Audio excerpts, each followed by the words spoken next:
বুধবার নবান্ন থেকে অন্নপূর্ণা প্রকল্পের সূচনা করেন বঙ্গের নতুন মুখ্যমন্ত্রী শুভেন্দু অধিকারী। পাশাপাশি বাংলার বিভিন্ন জায়গার সঙ্গে পূর্ব মেদিনীপুরের কোলাঘাট ব্লকে অন্নপূর্ণা প্রকল্পের প্রাপক 12,500 মহিলার অ্যাকাউন্টে তুলে দেওয়া হবে।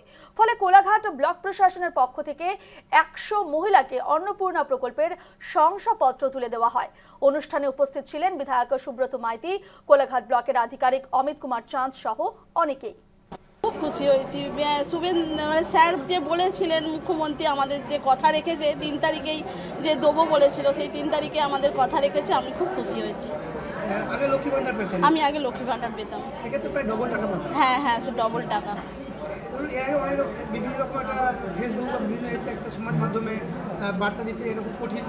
হ্যাঁ, ফর্মটা মানে 12 পাতা দেখে যেন মনে হচ্ছে ভয়, কিন্তু ফিল আপ করে দেখলাম সব খুবই সোজা, সমস্ত কিছু বাংলাতেই লেখা আছে। মানে ভীষণ খুশি হয়েছি আমরা, খুবই খুশি। মানে যেটা উনি বলেছিলেন আমাদের মাননীয় মুখ্যমন্ত্রী মহাশয়া, তো সেটাই উনি একদম সত্যি সত্যি করেছেন। এতে আমি তো মানে